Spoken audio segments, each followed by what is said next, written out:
"What the hell do you think you're doing in my bed?" Edward Hawthorne stood in the doorway, soaked from the storm, his face carved with rage and disbelief. His eyes locked on Maya Williams, the young woman rising slowly from the bed, his bed, where his twin sons lay curled asleep on either side of her. Ethan's small hand still clutched a teddy bear. Eli's thumb rested in his mouth. They were finally asleep, peace soft across their faces for the first time in months. Maya's heart pounded. "I can explain," she whispered, voice steady but soft, careful not to wake the boys. They were scared. Ethan got a nosebleed. Eli wouldn't stop crying. The slap came before she finished, a sharp, echoing crack. Maya staggered back, hand flying to her cheek. She didn't scream. She didn't argue. Her eyes only widened, shock, not fear, before settling on him with a quiet, aching strength. Edward's chest heaved. "You're fired. Get out of my house." Maya's breath trembled. "They begged me not to leave them," she whispered. They were finally calm, finally safe. "Out," he repeated, voice like steel. Maya's gaze fell to the boys. She leaned down, kissed their foreheads, Eli first, then Ethan, and whispered something only they could hear. Then she slipped on her shoes, collected her bag, and walked past Edward without a word. Downstairs, Mrs. Keller, the housekeeper, froze at the sight of the red mark blooming on Maya's face.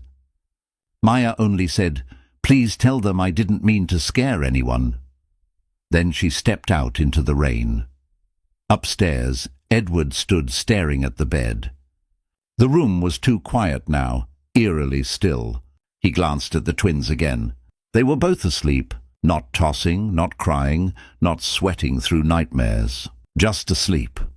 He sank to the edge of the bed, realization creeping into his chest like poison. 14 nannies, 6 therapists, endless sleepless nights, and none of them had calmed his sons, but Maya had. On the nightstand, a folded note waited. He opened it. "If you can't stay for them, at least don't push away the ones who will." He read it twice. Then again. Shame cut through him sharper than his anger had. Down the hall, Mrs. Keller's quiet voice broke the silence. "She didn't touch a thing, sir. Only brought them here when the little one bled. They asked her to stay." Edward didn't answer. His hand, the one that had struck her, still burned. Outside, the iron gate creaked shut, and for the first time in months, the house wasn't filled with grief or noise, just an awful, hollow kind of peace. The next evening, Edward sat alone in his study. The note lay beside a glass of untouched scotch. Rain had stopped, but his mind hadn't. The sound of his own mistake replayed like thunder. He rose suddenly and walked to the hallway outside the twins' room. The air still carried a faint scent of lavender, Maya's doing. A sketchbook rested on a stool nearby. He opened it. Simple pencil drawings filled the pages. 2 boys under a tree, a tall house, and a woman sitting between them, arms stretched wide like wings. Underneath, the one who stays. Eli stirred in his bed when Edward peeked inside.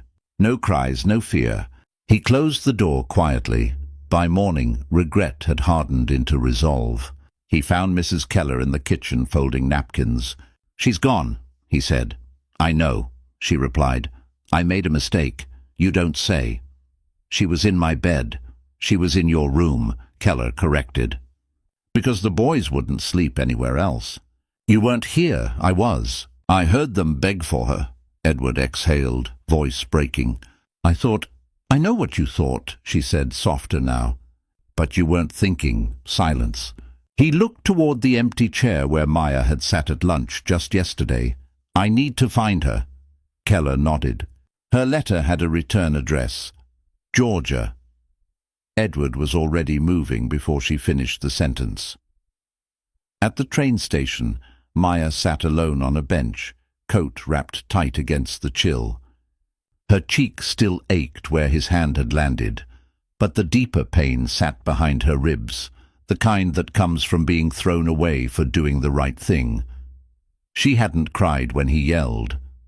Not when he hit her. not even when she stepped out into the rain. But now, with her fingers curled around a lukewarm cup of vending machine coffee, tears finally came. A stranger nearby wordlessly handed her a tissue. Maya smiled faintly. She'd been told all her life she was too soft, too emotional, too attached. But those boys, those fragile, beautiful boys, had reminded her softness was strength. A train whistle cut through the drizzle. She looked down at her ticket. Destination, Savannah. But her heart? Still in Greenwich. Still with 2 sleeping boys and a man who didn't understand what he'd broken. She set the ticket aside and sat back down. Morning sunlight filtered weakly through the curtains of the Hawthorne twins' room. Edward stood at the door, a breakfast tray trembling faintly in his hands. Scrambled eggs, toast with jam, a small bowl of fruit. He'd never done this before. Not once since their mother died. Eli stirred first. "Where's Miss Maya?" Edward hesitated. "She had to leave." Ethan sat up, eyes narrowing. "Why? She didn't do anything bad. You saw we were good." Edward knelt, setting the tray down. "It wasn't your fault. It was mine." Eli's voice cracked. "Did you yell at her?" "Yes." "Did you hit her?" Ethan asked quietly. Edward's throat tightened. He nodded once. Both boys turned away, small shoulders rigid. He stayed kneeling there on the carpet for a long time, eyes burning with something that felt too close to self-loathing. Finally, he whispered, "I'll fix it. I'll bring her back." They didn't answer, but they heard him. Across town, Maya sat in a community shelter, the same one she used to volunteer at before taking the Hawthorne job. She taught a writing class to teenage girls, runaways, foster kids, lost souls. She didn't tell them about Edward or his mansion or the slap. Instead, she spoke about choosing to stay when the world tells you to give up, about knowing your worth, even when no one else does. When the class ended, she found a note stuck in the spokes of her bike. It read, "They asked for you, both of them." She stared at it for a long time. Then, for the first time since that night, she smiled. Edward didn't knock when he finally found her. The old community centre smelled faintly of chalk and lemon cleaner. Teenage laughter echoed off the gym walls. Maya was crouched by a whiteboard, erasing crooked letters surrounded by a group of girls. She was laughing, lighter, freer, when she looked up and saw him. The laughter stopped. Edward stood a few paces away, empty-handed, his polished shoes out of place on the linoleum floor. "I need to talk to you," he said. One of the girls stepped in front of Maya protectively. "It's okay," Maya murmured. She led him outside to the same bench she'd sat on that rainy day. The air smelled faintly of soap and wet pavement. Edward spoke first. "I was wrong. I judged you. I reacted without listening. I hurt you." His voice trembled, the kind of tremble that comes from a man who's never learned how to say sorry. "That's something I'll regret for the rest of my life." Maya looked straight ahead. "You didn't believe me," she said simply, "even after your sons trusted me." "I know. You don't get to walk back into my life because you suddenly realized I was telling the truth. I'm not here to clear my name," he said. "I'm here because they asked for you.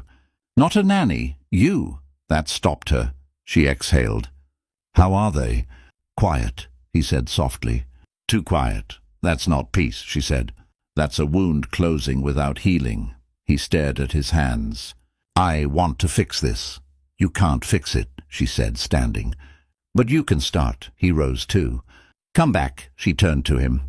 "If I say yes, will I still be staff?" He hesitated. "No, you'll be—" "Whatever title you want. Advisor, partner." "Partner in their care," she interrupted.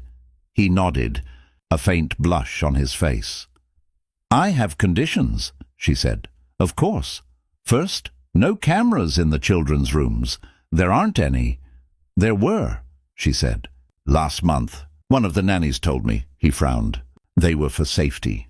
They teach the kids they have no privacy." He nodded slowly. "Done. Second, family dinner.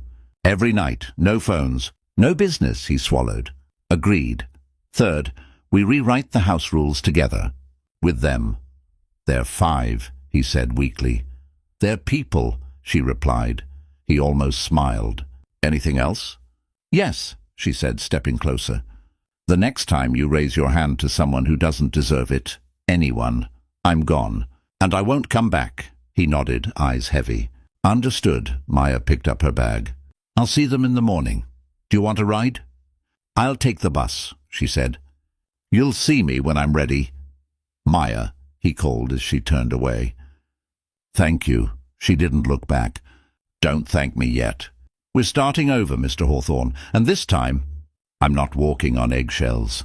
The next morning, the iron gates of the Hawthorne estate swung open. Maya stood there for a moment, gripping the strap of her worn canvas bag like armor. The house looked the same, gleaming marble floors, tall windows, but it felt different. The butler blinked in surprise. Miss Williams, he said, voice almost reverent. Welcome back, she smiled faintly. Thank you. Footsteps thundered on the stairs. She's here. Eli burst into view, grinning, arms flung wide. Ethan followed, slower, holding a sketchbook. Maya knelt, catching Eli in her arms. Well, hello, sunshine. Ethan handed her the sketchbook shyly. On the first page was a drawing. Her, the 2 boys, and a big heart over a house. The caption read, You stayed even when you left. Maya blinked away tears. That's beautiful, honey. Edward appeared behind them in jeans and a grey sweater, unguarded, almost human. Breakfast is ready, he said. Maya straightened. Good, because we've got rules to rewrite. They gathered at the kitchen table. No staff, no phones, just scrambled eggs, toast, and laughter. Let's talk about what it means to live here, Maya began. What's fair? What's safe? What makes this feel like a home? Ethan raised a hand. Can we have music during bath time? Reasonable, she said. Eli grinned. And no broccoli unless it's disguised.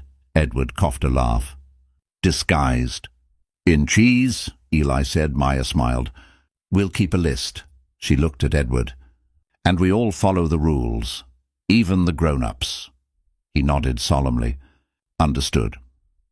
By the end of breakfast, the boys had scribbled colourful rules with crayons. Always knock. No yelling. Pancakes on Sundays. 1 story before, lights out. Maya added her own. Listen first. Apologize when you're wrong. No cameras. No exceptions. And Edward, writing carefully beneath hers, added one more. Make space for forgiveness. Even when it's hard, Maya taped the paper to the refrigerator with 2 smiling sun magnets. There, she said, the new rules of the house. For the first time in a long while, the house felt alive again. Weeks passed. The mansion no longer echoed with tension. The boys laughed louder. Bath times became wars of bubbles, and Edward, once a statue of discipline, learned how to burn pancakes without shame. Maya watched it all quietly. Healing wasn't loud. It crept in like sunlight through old curtains. But peace never lasted long in the Hawthorne house. Late one night, Edward sat in the library, slumped over his desk. The screen of his phone glowed cold against the dark. When Maya entered, she immediately noticed the Scotch glass half empty beside him. Bad news? She asked softly. He startled, then sighed. Custody hearing. Rebecca's parents, the Hollingsworths, filed a motion for temporary guardianship. They're claiming I'm unfit. Maya froze. On what grounds? Neglect, emotional instability, domestic incident. His voice was bitter. They found out about... That night, Maya's expression darkened. They're using me. They'll say I can't care for my children without outside help. That you're a symptom, not a solution. Maya walked closer, steady. Then maybe you don't fight them alone. He looked up. You'd testify? After everything? I'll do it for them, she said. Not for you. For Ethan and Eli. Edward's gaze softened. You think I can win? She turned toward the window where the boy's nightlight glowed faintly in the dark. You won't win as the man who hit me, but you might as the man who learned why. He nodded slowly. Then I'll show up. The next morning, the house was a quiet storm of preparation. Maya gathered her journals, drawings, and the boys' progress notes, evidence of how far they'd come. Edward called his lawyer, no longer asking how to protect his name, but how to protect his sons. At lunch, she sat under the oak tree with the twins, cutting their sandwiches into triangles. Eli whispered, "Do we have to go live with Grandma and Grandpa?" Maya stilled. "Why would you ask that?" "I heard Daddy on the phone," Ethan said. "They don't like him." Maya smiled gently. "Boys, no one is taking you anywhere without a fight. And I'm not going anywhere either." Ethan frowned. "But they're rich. And they said you're not family." Maya cupped his cheek. "Family isn't about blood, sweetheart. It's about who stays when it's hard. That's me. That's us." Eli wrapped his arms around her waist. "Then you better win." Maya looked toward the window where Edward stood, watching them from inside. He gave a small nod. They were all ready. The courthouse smelled like marble and nerves. Edward sat beside Maya, dressed in a grey suit. She wore a navy dress with sleeves long enough to hide the faint scar on her wrist. Across the aisle sat the Hollingsworths, James and Eleanor, wrapped in money and judgment.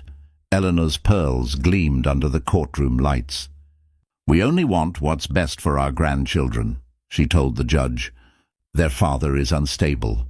He employs unqualified staff, a woman with no degree, no family tie." Maya stayed still. "She isn't even family," Eleanor pressed. "And he admitted to striking her in his home. What kind of example is that?" Judge Templeton, stern and sharp-eyed, lifted a hand. "Mrs. Hollingsworth, Miss Williams isn't on trial here. But her presence is the problem," Eleanor insisted. "He depends on her to raise his sons." The judge turned toward Maya. "Miss Williams, would you like to respond?" Maya rose slowly. "No notes, no script. Just truth. I don't have a degree in psychology," she began, "but I know what it looks like when children stop believing they're safe." She looked toward the twins' drawings laid in evidence. Crayon hearts, messy handwriting, the word home. When I arrived, Ethan and Eli didn't speak. They didn't sleep. They didn't trust anyone. Not their father, not even themselves. Her voice didn't shake. "But they let me in, not because I'm special, but because I stayed. Because I didn't run when it got hard. Because I looked them in the eye and said, 'You matter.'" She turned toward Eleanor. "You say I'm unqualified. But what qualifies someone to love children who aren't theirs? To choose them every single day, without obligation? Because that's what I've done." The room was silent. Even Edward's lawyer stopped taking notes. Judge Templeton nodded once. "Thank you, Miss Williams." Maya sat. Edward reached under the table and touched her hand. Just once. Just enough. Hours later, the verdict came. Judge Templeton adjusted her glasses. "After reviewing all evidence and testimony, this court finds that Mr. Hawthorne has taken consistent, meaningful steps toward rebuilding his family. The children are thriving under his care, in large part due to Miss Williams' influence." She turned to the Hollingsworths. "The petition for temporary guardianship is denied," Eleanor gasped. James squeezed her hand, whispering, "Let it go." Maya exhaled slowly. Edward closed his eyes. Outside in the cool autumn air, Edward turned to her. "You saved them again." Maya shook her head. "You did. You stayed in the room." That evening the twins waited at home, curled on the couch with the butler reading them a comic book. When Maya and Edward stepped through the door, Eli jumped up. "Did we win?" Maya knelt. "We did." Ethan's eyes widened. "So you're not leaving?" She kissed the top of his head. "I'm exactly where I belong." Edward stood behind them, silent but moved. For once, he didn't try to control anything. He just watched as his sons wrapped their arms around the woman who'd rebuilt their world. Later that night, when the house was quiet, Edward found Maya in the hallway, turning off the last of the lights. "I've never been good at saying thank you," he said. "Then don't," she replied softly. "Just keep showing up," he smiled faintly. Tomorrow we start building that foundation we talked about. For kids like Ethan and Eli. For kids like you once were. Maya blinked. A foundation? He nodded. You guide it. I'll fund it. She hesitated, then smiled. Only if it's real. No cameras, no charity for show. He extended his hand. Deal. She shook it. Call me when you're ready. I already am. That night, as she stood outside the twins' room, listening to their even breathing, Maya whispered to herself, You stayed even when you left. And somewhere deep inside, she knew this wasn't an ending. It was the beginning of something that might finally last. 3 weeks after the custody hearing, the Hawthorne estate no longer echoed with emptiness. Laughter spilled through the halls. Breakfasts were loud, bath times chaotic, and Edward had learned the impossible art of braiding Eli's hair. Badly, but with effort. Maya often watched quietly from the corner of the room, coffee in hand, heart full. The house was no longer haunted. It was alive. Still, she knew peace was never permanent. Healing required work, and storms always came before new roots took hold. The first board meeting for the Hawthorne Williams Center for Healing took place in the sunroom. No suits, no polished speeches, just mismatched chairs, lukewarm coffee, and a table scattered with crayons the twins had left behind. Maya sat at the head, posture firm but kind. Edward was beside her, sleeves rolled, listening, not leading. Across from them sat Dr. Angela Monroe, retired therapist, Joseph Kim, outreach coordinator, and Lionel Pierce, Edward's skeptical investor friend. So, Lionel said, this isn't a clinic, a shelter, or a school. None of those, Maya said. It's a bridge, a sanctuary, for kids in transition between trauma and trust. Angela leaned forward. Who staffs it? People like me, Maya replied. Not just experts, survivors, mentors, adults who've lived through the fire and know how to walk through it. Lionel frowned. And who funds it? Edward answered simply. I do. She leads it. For a moment even Lionel was silent. Then he muttered, This is either brilliant or doomed. Maya smiled. Both, probably. By the end of the hour, Angela had agreed to join as clinical advisor. Joseph offered agency support. Lionel, grudgingly, agreed to fund the first 6 months. The center was born. The boys helped unpack boxes in the East Wing, now repurposed as a temporary program space. Do we get to come here too? Eli asked, arranging paintbrushes by size. This is your home, Maya said. So yes, you get to make it better. Ethan held up a crayon drawing of 3 smiling stick figures beneath a tree. Can we teach them our rules? Maya knelt beside him. That's exactly the plan. But even good beginnings cast long shadows. Late one evening, the phone rang. Joseph's voice was urgent. There's a girl, he said. 16. Name's Belle Harris. She's been in 5 homes this year. Everyone ended badly. Refuses therapy. Refuses everything. Maya's tone was calm. Why call me? Because her social worker says your center is her last shot before juvenile detention. She's brilliant but volatile. Maya didn't hesitate. Bring her.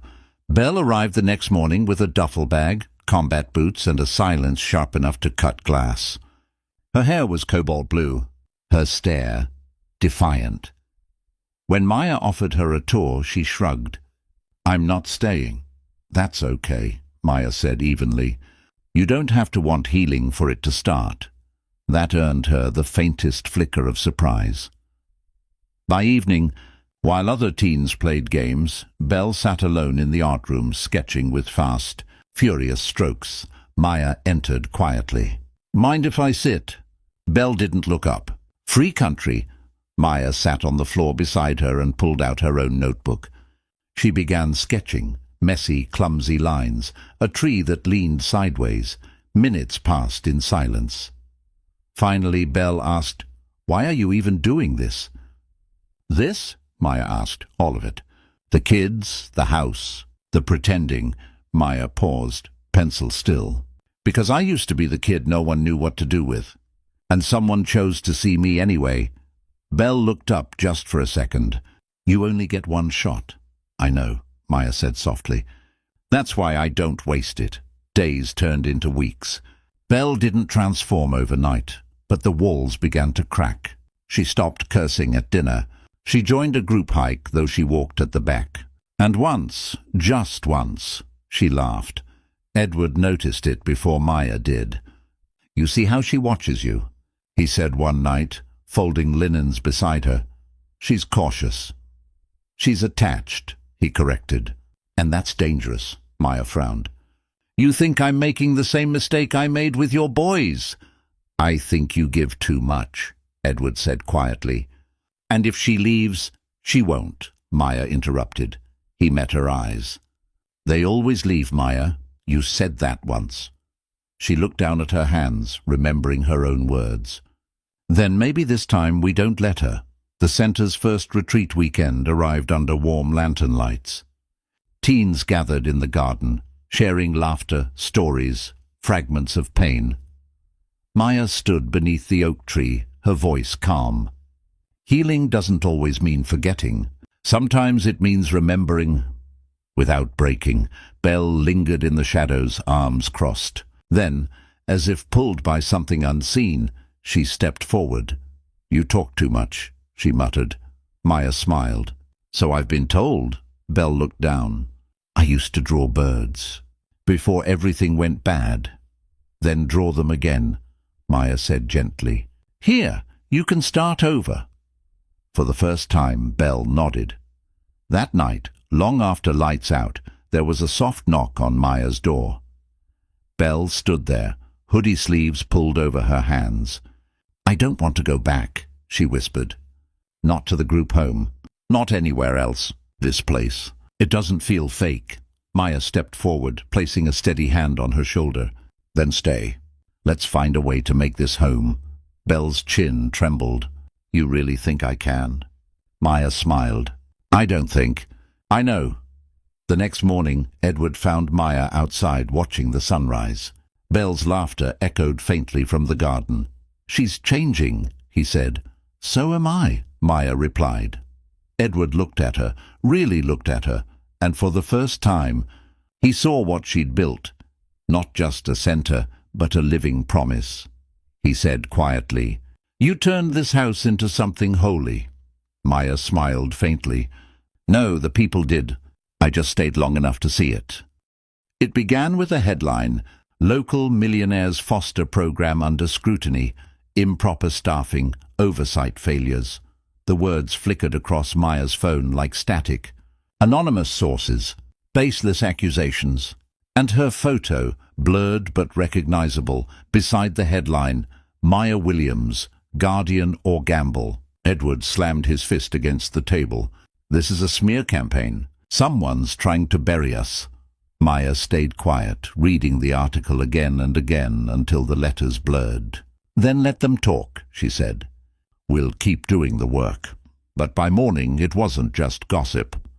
It was an investigation. Joseph called first. The agency's asking for credentials, background checks, therapist licenses. "They're questioning your role." Maya's heart dropped. "So it's official?" "Worse," Joseph said. "They're talking about pulling kids, even Belle." "No," she said firmly. "Not her." "Not now," Joseph sighed.